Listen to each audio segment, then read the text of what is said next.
My name is Jay Johan. I'm the Executive Director for the Center for Innovation and Entrepreneurship here at Harrisburg University.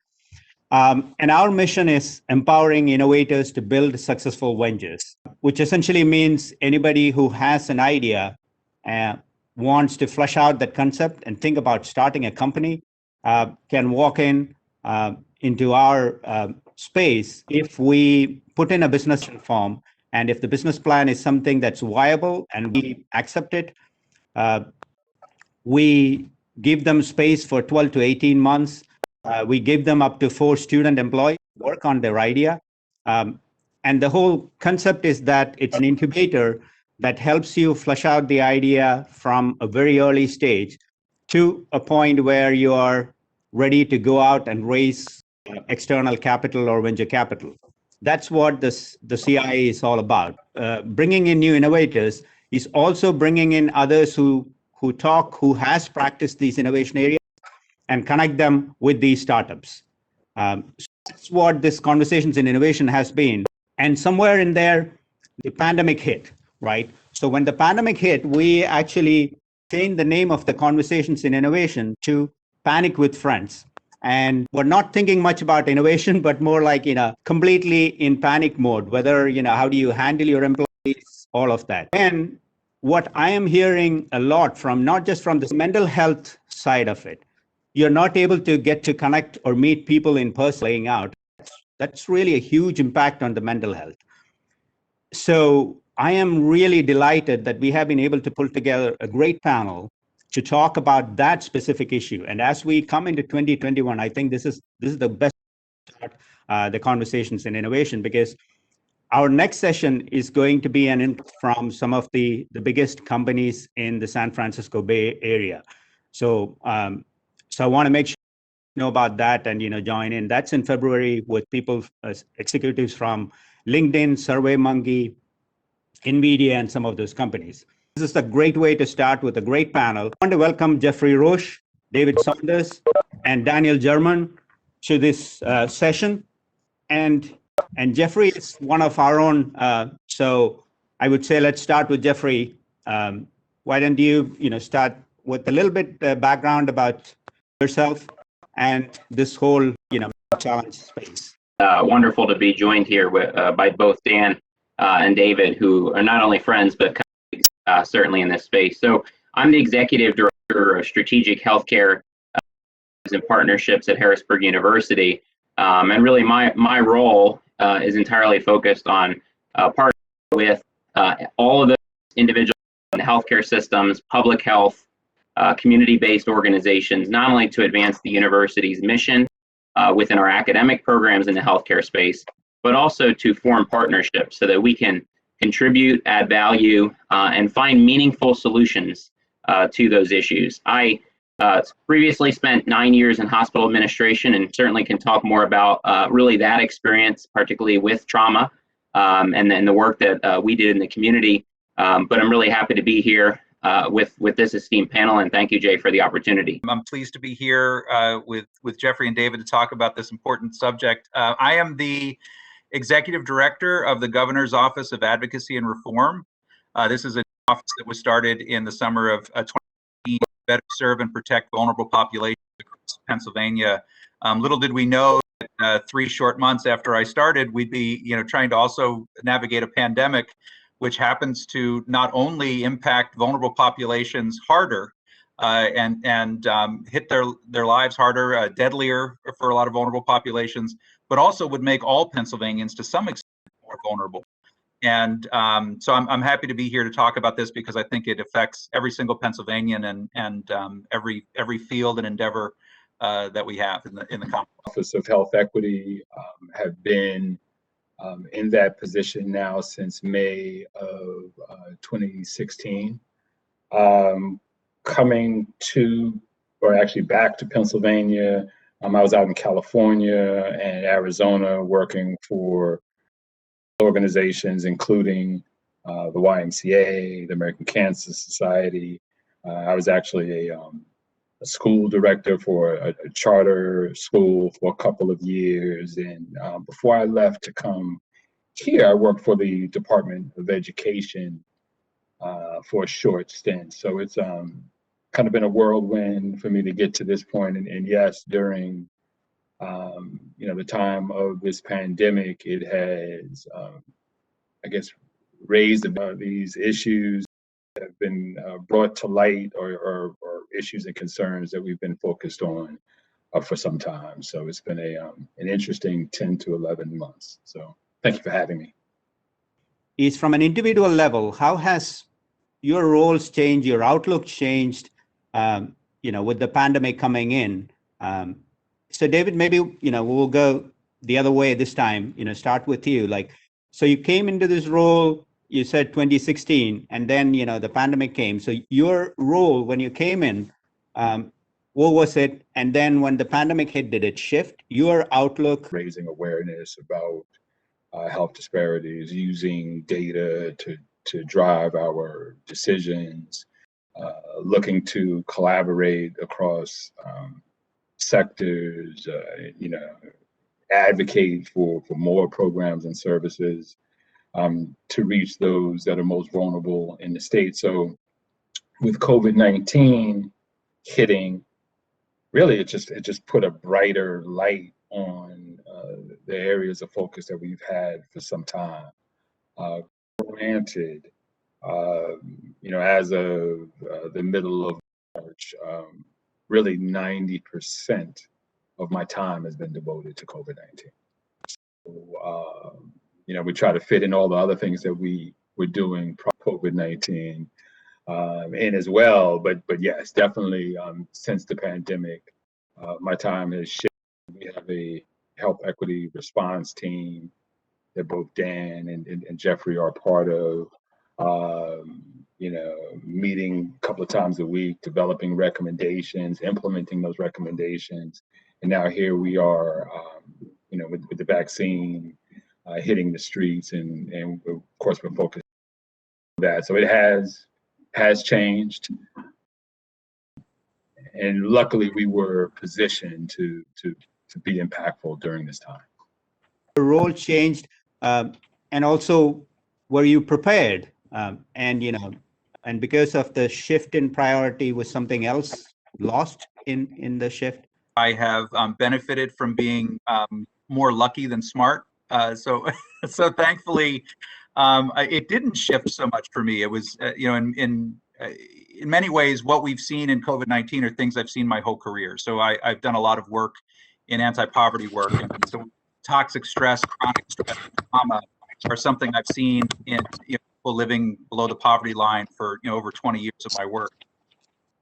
And in addition to that, the part of the executive order the governor signed that make Pennsylvania a trauma-informed state. And I think what the pandemic has done for my office is actually put an exclamation point on that work. With 38% of all Pennsylvanians against either physical or emotional abuse. We have an unacceptable number of Pennsylvanians who've had other adverse childhood experiences as well, and traumas that have affected their physical and behavioral health into adulthood. But what we have with COVID-19 is 12.8 million Pennsylvanians all experiencing chronic stress, toxic stress, and trauma at the same time. And one of the things that I've tried to point out, whether you took to the streets this summer because you were protesting police violence against people of color, or whether you took to the streets this summer because you were protesting business closures and wearing a mask, you were feeling stress, possibly toxic stress and trauma. And the symptoms are the same regardless of what the source is, and regardless of whether or not someone else agrees with you. So so we've all been experiencing this, everything from learning to form like this and making sure we unmute ourselves, kids home doing online schooling. My wife works in a school district and they're back in person and she's scared. We both have some comorbidities and we're worried about her or I catching it and what will happen to our family. That's what families of color were feeling before COVID-19. That's what people living below the poverty line were feeling before COVID-19. Will I be safe? Will my kids be safe? Can something bad happen to us here in our own community? And will we lose our jobs? Will we have enough to make it? You know, there's so many stresses tied up in this. And so really what it did was it made our work more to every single member of the Commonwealth. My wife, I'm an 8 on the ACEs survey. So for the folks in the audience that understand what that means, I've experienced 8 out of the 10 identified adverse childhood experiences, and that has consequences for both my physical and behavioral health. My wife was a 0 before COVID. She could sympathize with me, but she couldn't empathize with me until now, because now she knows how it affects her ability to think clearly and how she feels and all these other things. And also the other thing where I got lucky was I was looking to surround myself with really smart people, David and Jeffrey, you know, and doing this trauma-informed work, experts from lots of different fields. And I wanted people from diverse backgrounds and diverse geographies, rural, suburban, urban, all across the Commonwealth. So I was always going to be using a platform like Zoom. The difference is I'm better at it now because of COVID-19 than I would have been, you know, struggling through it with them as the only meeting that I was doing virtually like that. And so it didn't slow us down at all. We created our trauma-informed PA plan, I think in record time, 4 months. We had a comprehensive plan out. I've been told it's the most comprehensive plan in the country so far. I'm proud of the work that the think tank we put together did. The governor approved it at the end of July, and we've got over 100 folks, again, like David and Jeffrey, working with volunteers to help us make it a reality, so it's not just pie in the sky. So we're ready to heal people from what's happened to them, and that's a core question at the heart of being trauma-informed, is to stop asking people what's wrong with them and start asking people what happened to them, so we can help them process it and help them heal from it. And as I said, all Pennsylvanians are going to have to figure out, with help, how to process what has happened to all of us during this time and to heal from what's happened to us, you know, during, again, pandemic, civil unrest, political unrest, you know, an insurrection at our Capitol 2 weeks ago. I mean, this is a lot. Our cups were already full, and the hits keep coming. And so, you know, we've got to work together to help people heal. And I think this is really actually just, you know, as David said, for some of the issues that he works in health equity, underlined the importance of us getting our houses together. Just real quickly too, I'll just add, I did some of my work in Tampa, Florida, and I've shared with people in a hurricane, it's hard to fix your house while the storm is still raging. And so that's why it's so important that we use this time. As Jeffrey said, the vaccines are out there now, that we use this time so that we can prepare to fix our house when the storm waters recede. And we can really dig into the systems that we've seen are clearly broken. COVID-19 has underlined all the areas where we just didn't have a good enough system in place to protect people. And I think it's a moral imperative for us to do that when this is over. I think obviously, you know, to your point, you know, personally, my wife was pregnant throughout COVID. And so that was a really interesting pregnancy. It was our third. So we certainly had an opportunity to compare that to the 2 previous. And this was the most unique and most challenging as well, because she didn't have a lot of appointments. You know, you were dealing a lot more with virtual, quote unquote, visits, doing our own, you know, blood pressure, you know, et cetera. But I think to your point, you know, for me, it's interesting because this is the first time in my career that we've dealt with a crisis or a public health crisis where I wasn't working in a hospital. And so, you know, the last time, you know, for 9 years prior, I was in a healthcare setting. And, you know, we had H1N1 and we had, you know, trauma car accidents and a whole host, which are not comparable to COVID, unfortunately, because COVID has really been very unique. I won't say special because we've all dealt with it in a very traumatic way. But I think, you know, for me, having gone through those other situations, it immediately said to me that I have to help. I have to find a way to help. And so, you know, serving on David's Office of Health Equity Advisory Committee, where David very quickly, to his credit, pulled his committee together probably late March, early April, and said, hey, we've got to do something. At that time, I actually didn't even know Dan, but I had heard a lot about Dan from a United Way board that I serve on. Our CEO had worked for Dan. And, I quickly became aware of the work that Dan was doing because one of Dan's staff members, actually, I had pulled in to present to the work we were doing in the older adult committee that was specifically focused on 65 and older at the time and the impact that COVID was having, which, as you know, unfortunately, continues to be the population that has faced this most significantly. And so, it was kind of a spiral of things. I will say that, HU is a special place in that way that it allows us to add our value and add our talents to be of service. And I saw this as being of service to our Commonwealth at a time when they needed it. Because honestly, if you look at what you have here, and Dan and David, there's not many other people that work with them in the work that they do. I mean, Dan probably has 3 or 4 people. David has 1 other, and occasionally student interns. And so I saw it as, how do we help do that? But to your other point, as Dan alluded to, all of us in many ways have faced trauma. I can recall as a child facing trauma with a very close family member who emotionally abused me in ways that, still to this day impact me. And I can remember, every time my mom would put an achievement note on our refrigerator, this gentleman would pull it off. He would yell and he would scream. And I would go to counselors upon counselors who would say, Jeffrey, you're not the issue. He's clearly the issue, and we've got to work through that. And it was a long process of probably, 8 to 9 years of that. And so for me, this is also personal, but it's also an opportunity, particularly for me in the work that Dan has asked me and David has asked me to do, is to use, what I love of building public-private partnerships so that we can engage the business community, certainly the nonprofit community, to understand why building a trauma-informed Pennsylvania actually benefits them. Into the state's approach. So, David, I want to kind of start with the, because I read that we have the first trauma-informed plan that the state has put out there.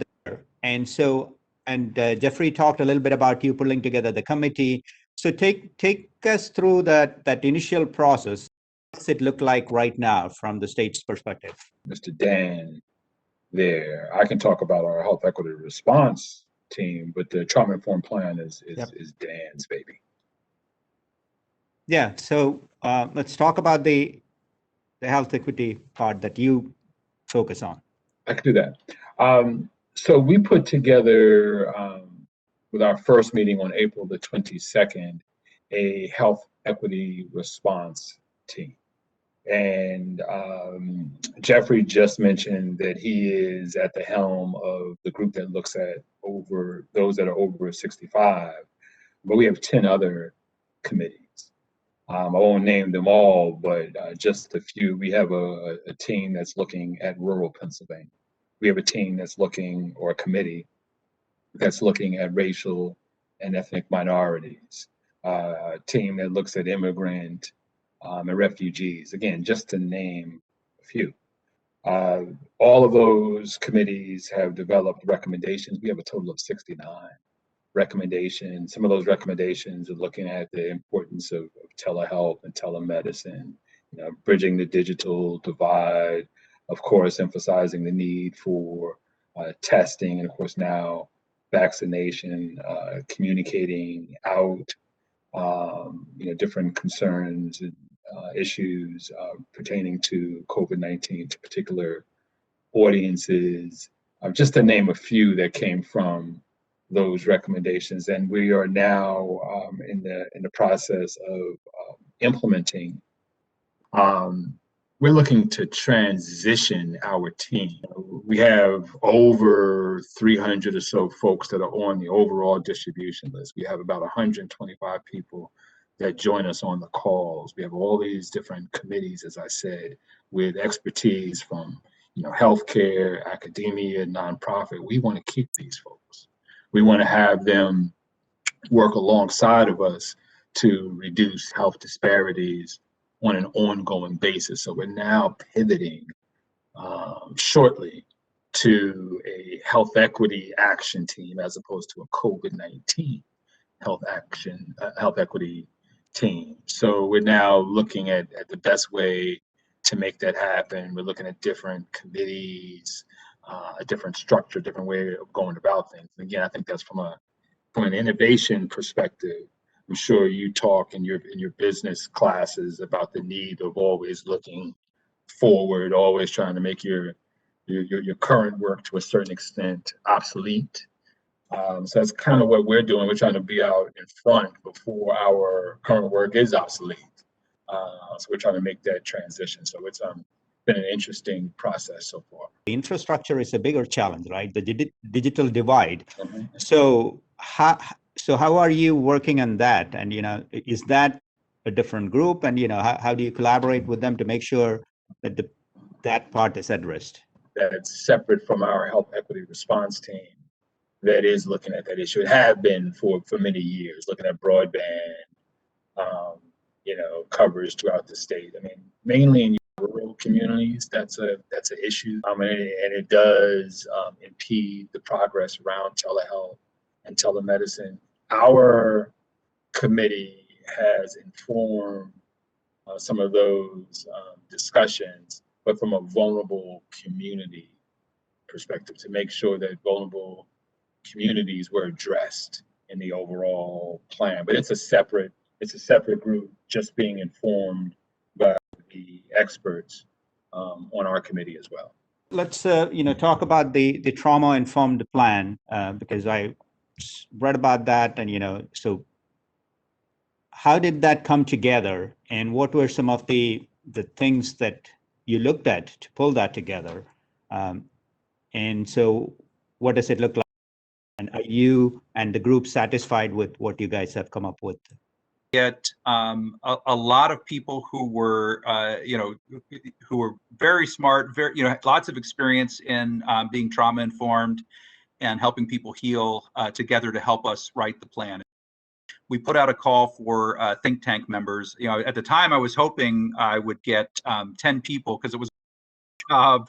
It was, you got to do an interview first. I need to see your resume, so it was kind of a pain. I made it kind of a pain. But I ended up with 68 applicants, and I kid you not, all 68 could have served on a think tank. And I ended up increasing the size to people just because they were so great, and I didn't want to say no to any of them, but I knew I couldn't get things done necessarily quickly with 68 people. So I asked the 43 who we didn't pull onto the think tank if they would be willing to help us implement, and almost all of them said. The think tank got to work right away. As I said, meeting virtually. We had people with ethnic diversity. We had several people who had survived trauma, everything from child abuse to rape survivors, domestic violence survivors. We had someone who survived a school shooting. And so we had folks who had lived experience as well as lots of professional experience, and from different fields and backgrounds. Now that once we finished the plan, we focused on some really key things. The first was changing the culture inside state government. And so that means making sure that every single state employee, no matter what they hold, gets trained in trauma and understanding trauma and adverse childhood experiences at a basic level at the very least. Adding it to our job description language, making sure that no matter who the next governor is, every single person coming in to state service will understand not only what trauma someone else might be experiencing, but also the traumas they themselves might have experienced that might have been what led them to go into serving others in the first place. Because often people who have healed from being hurt want to heal other people. We also wanted to focus on building a grassroots movement and understanding that this isn't just about top down, the government telling people what to do. There have been people all over this Commonwealth that have been working to become trauma informed, in some cases for decades before I ever got to that page. And we want to support what they've already done, not replace it. And so we built a website on the ACEs community, or the ACEs Connection page. It's a nationwide ACEs and trauma platform. So there's a Pennsylvania page there. We've got over a dozen counties and regions throughout Pennsylvania that have their own trauma-informed initiatives or ACEs initiatives, and they have connected their ACEs Connection page to ours. And we want to support their work with materials, toolkits, things that can help them, help everyone who cares about this, bring it to where they are in Pennsylvania. And then finally, we wanted to address this idea of communal trauma and racial trauma, historical traumas. So racism, discrimination, the pandemic. How do we help people heal from things that happen to many people at the same time, including other natural disasters, things that might happen in the future. So that's been a big piece of the plan. As I said, we put together, as soon as the plan was approved by the governor, we put together a team of now over 100. A lot of those folks that were in that original 68 came back, and we've added other people who've heard about it over time. We have a business group, specifically, as Jeffrey said, looking at what's the connection for business. I've done trauma trainings. One of my favorites was for a concrete company that did concrete form work and construction. And they hired a lot of their employees directly out of poverty. A lot of them had experienced a lot of trauma. And so they didn't understand why their retention rate was so low and why it was so hard to recruit people. And so I helped them think a little bit differently about some things they could do within their workplace to be trauma informed. And we did an experiment with them with 17 employees who were all red flagged for being fired or quitting. And we did trauma-informed work with those 17 employees, and 16 of them still work there at the end of the year. So we had a 94% retention rate just by thinking differently about how we talk to people, how we treat people in our workplace, how we understand what they might have gone through before they got there, and what they might need to be able to be whole and to stay as a good employee, because that's what they want. There's just things that get in the way. So, I think this is a universal conversation, and I'm really pleased at the people that we have working on this. And we're trying to build an army of folks who want to see us do better and be well and be a prosperous Commonwealth. And your own wellness, as a lot of the people who are probably in this meeting today understand, our own wellness so impacts whether or not we can be prosperous, whether or not we can have, a good life in so many different ways. And, the symptoms of all of this are things like, memory loss. It's hard to put your finger on a word that you want to use or something that you should have remembered. Being kind of cloudy and distracted, not sleeping well, having a shorter temper, maybe snapping at somebody at work or your kids or, whatever. All those things are tied up in some of the symptoms of chronic stress. And, I think it's easy for us to feel like something's wrong with us, but a lot of this is happening because of the way that our brains respond to chronic stress and trauma, and it's actually normal. But that doesn't mean that you won't need to ask for some help to get through it. And that might be something you can do yourself if you've got the resources and the resiliency to, as silly as it sounds to some people, it could be yoga. It could be meditation. It could be just taking some time out to take a walk in nature. There are things you can do that are really easy, inexpensive tools to feel better while this is going on. And we're going to share those across the Commonwealth out of Trauma Informed PA. And then there's reaching out for therapy, which I've done to help me heal from some things that happened to me, and having a therapist to talk through and provide specific therapies for the things that have happened with post-traumatic stress and other pieces like that. And for some folks, I think about folks who've lost a relative during this crisis, or who are dealing with so many different traumas that have happened to them because of the pandemic. PTSD is a very real thing, and it can happen because of the kind of traumas that we're talking about, not just in warfare or for first responders, but for people who are experiencing ongoing complex traumas as well. Because Dan talked about, pulling together an army, and you were, as he mentioned, one of the early smart people in his army, right? So you have seen it from the early stage and how it has evolved and how the policy has come together. Tell us a little bit about the work that has gone into it and the results and the impact. Certainly the think tank and now we're at that point where we've formed action teams. And so I'm co-leading the business involvement action team with Joe Rafferty from Crozer Chester Health System in Chester. And, one of the things, a great action team, of which I think some of them are actually on the call here today. And, one of the things that we're in the process of doing now is, collaborating with other action teams to put together what will be our action plan here in 2021. I will say that, as we're looking at it, to Dan's point, there are your overall, there's the Pennsylvania State Chamber and there's chambers of commerce, but we're also wanting to make sure that we really tackle small business, businesses of all sizes, even healthcare. A lot of healthcare organizations will say that they're trauma informed, but the reality is, when you peel that onion back, they're not trauma informed. acute healthcare, of which I spent many years in, does a wonderful job with physical medicine, but there are opportunities at times when it comes to behavioral health. And, from my vantage point, we've got to continue to move the needle and challenge our colleagues to remember that physical and behavioral are together. And to Dan's point, we have to integrate. And, I look back at my career, and for those that know, that served with me in the Poconos, we were integrating behavioral health and primary care, in the outpatient setting earlier than a lot of other healthcare systems. And we have to continue to move that model where we're truly integrating mental or not mental, but behavioral and physical medicine together. I think, to Dan and David's point, one of the things that has been a benefit of the pandemic, particularly I think in the public health arena, is that we've been able to really pull together a very strong coalition, both in the COVID-19 response, but also in the trauma-informed response. A coalition that really truly represents all 67 counties. And kudos to our governor and kudos to our lieutenant governor and our Secretary of Health, who now will go on and serve nationally, because they have been so supportive of these groups. And David and Dan can tell you, for those of us that are not in the government, sometimes we come up with some interesting ideas, and sometimes we want to challenge the status quo and challenge the way that government is thinking. And so I think we're onto something. But to both of their points, we need everybody if we're going to tackle this trauma-informed and do it in a way that also looks at health disparities, because we have to have a laser focus on the whole person.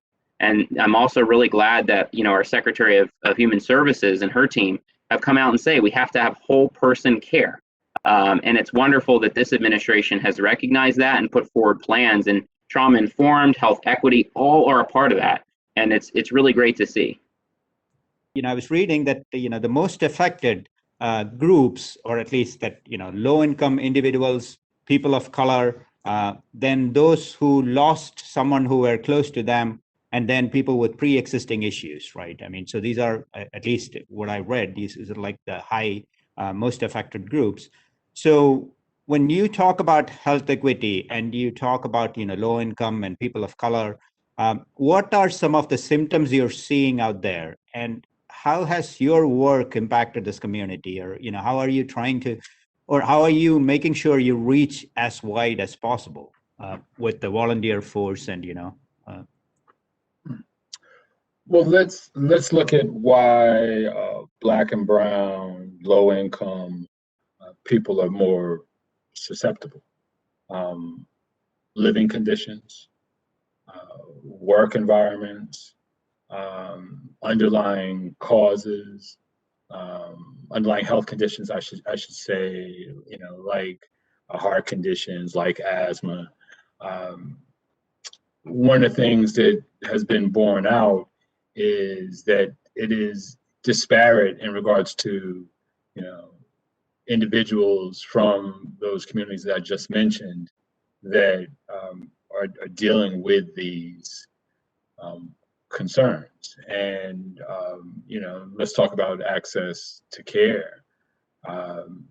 So you have Black and brown and low income folks, low income, say out in the rural communities, that in rural Pennsylvania, you don't have as many healthcare providers as you may have in urban communities. But in urban communities, you may have healthcare that is not necessarily for them, for Black and brown, where you have implicit bias.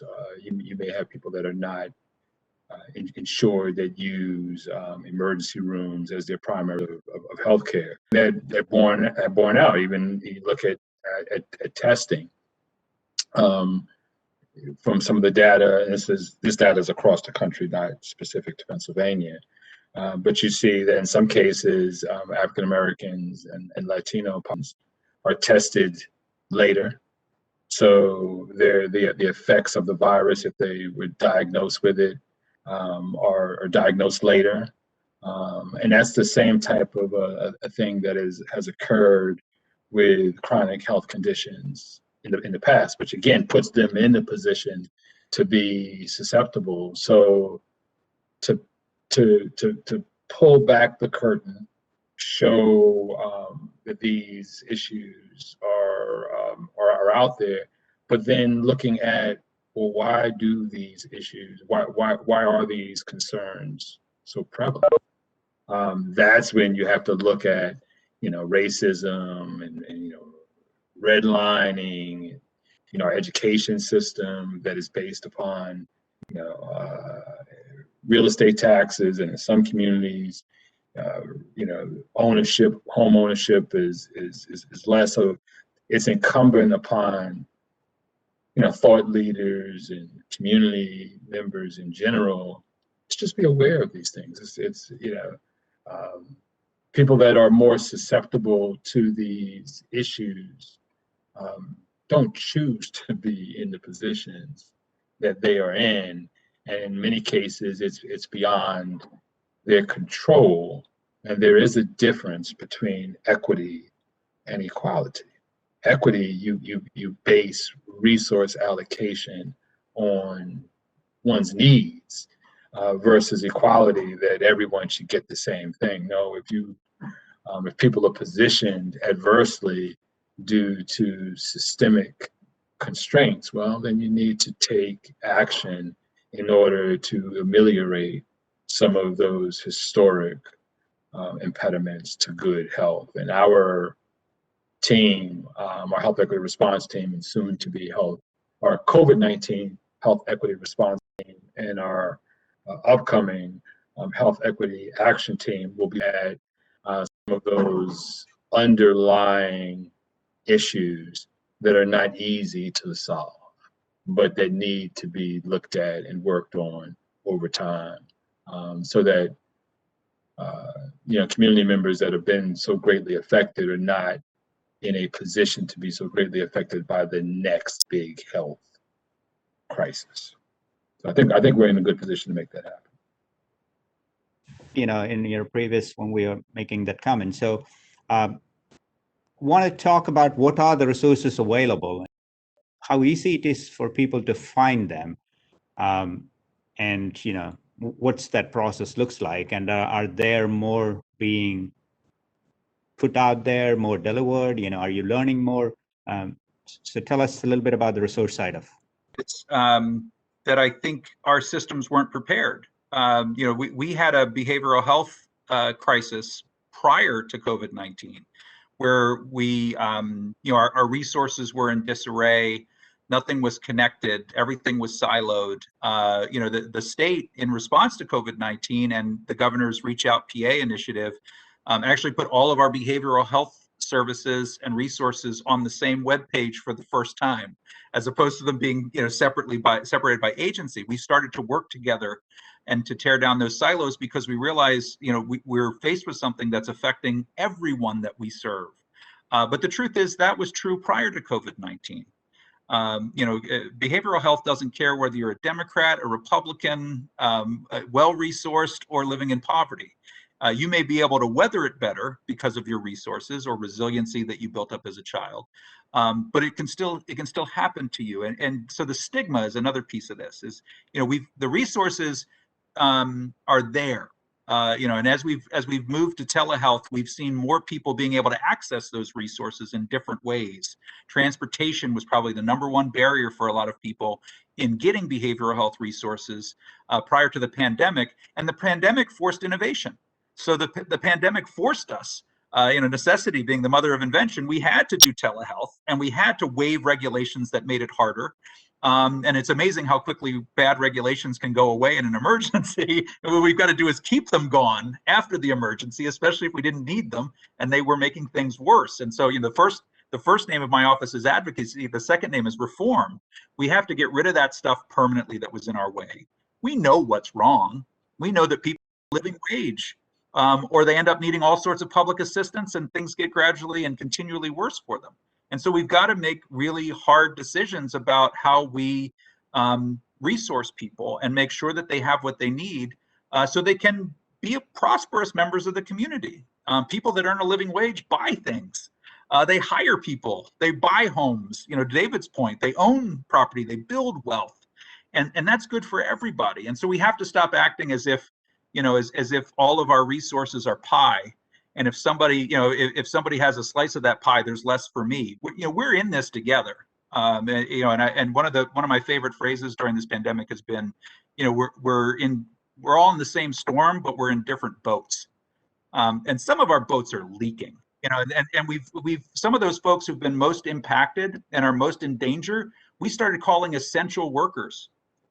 Truth is, they were essential before the pandemic. So we have so many structural things that we have to work on, and a lot of them are going to be tied around behavioral health. But that behavioral health is very tied into the things that David just talked about. These aren't unconnected issues. Physical health, behavioral health, your environment, where you live.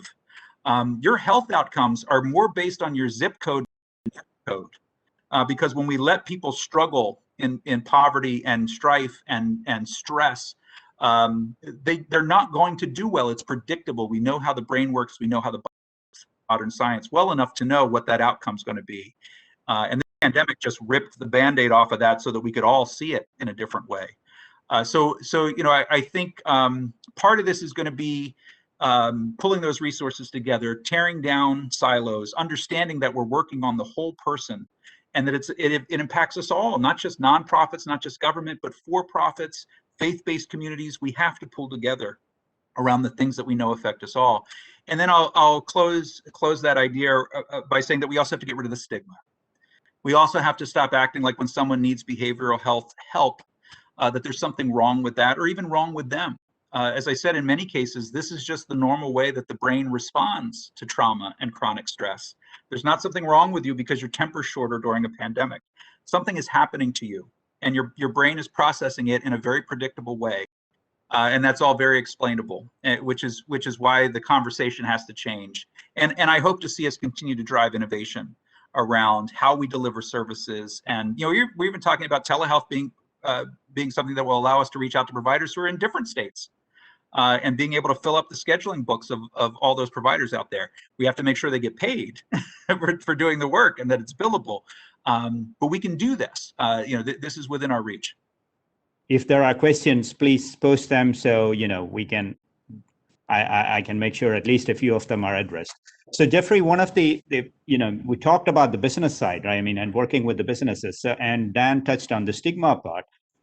For many of the businesses or people who run businesses, whether it's small businesses, to come out, it's always a tough thing. There's a stigma associated with it, like I have a mental issue and I need to, or at least personally speaking, I would say from an Indian American or Asian community, these are things that's usually pushed under, right? I mean, you're like, oh, come on, get up and do your stuff. There's no. So how do you? What are some of the things you're seeing out there, and how are you able to help people who wouldn't come out and ask for help?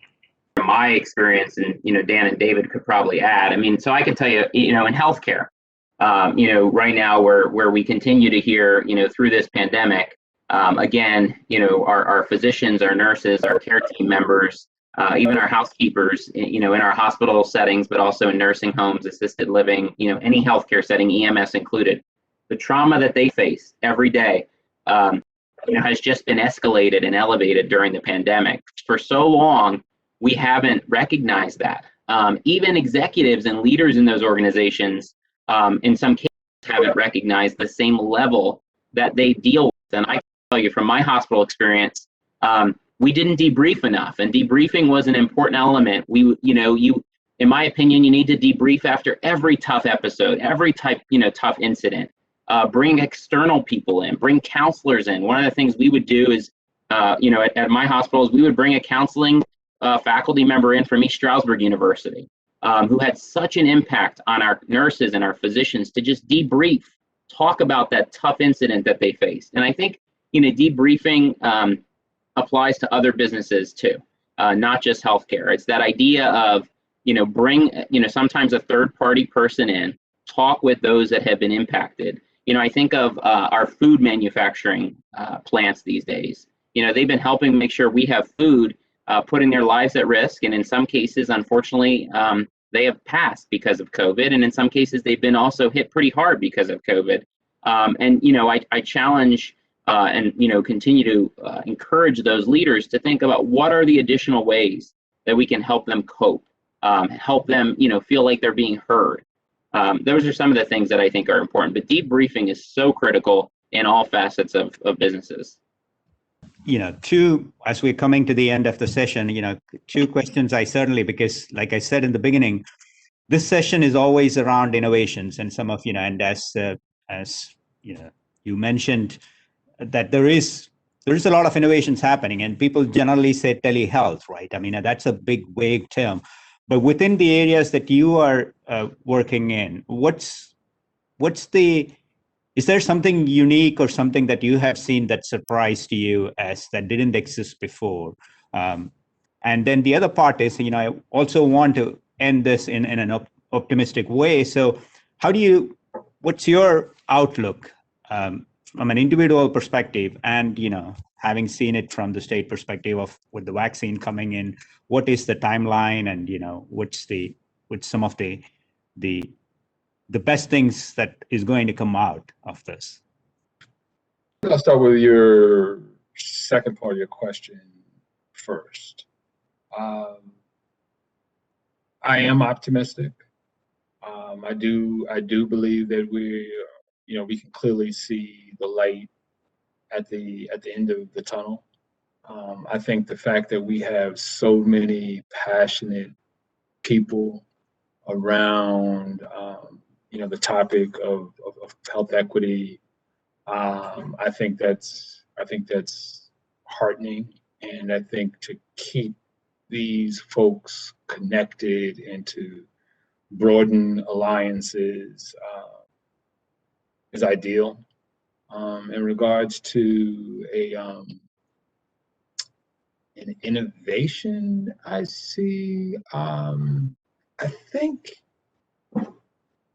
having the interconnectivity across the committees that we have on our health equity response team, kind of under the same umbrella, would probably be the innovative item that I see, that I did not expect, that has come to the fore, and just the benefit of various expertise around one focused topic, but coming from so many different angles, doesn't always happen.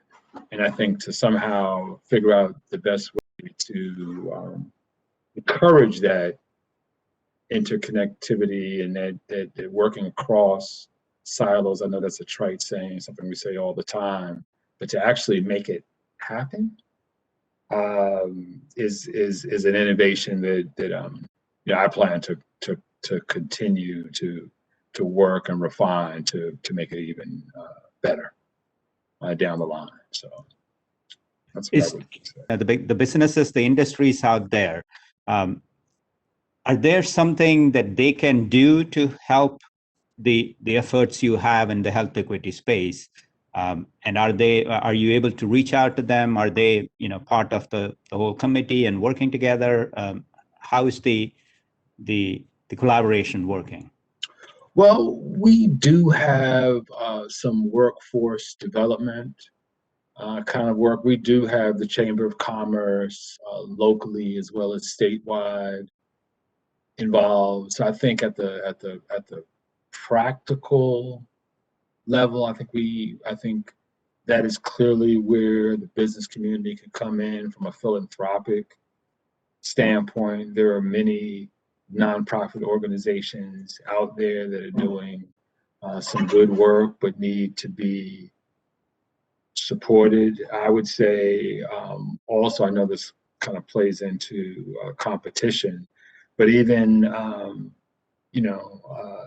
those that are people of color, and kind of low income communities could use that kind of support, like your organization at the school works on, to develop new businesses and to really give some of those smaller businesses a real shot.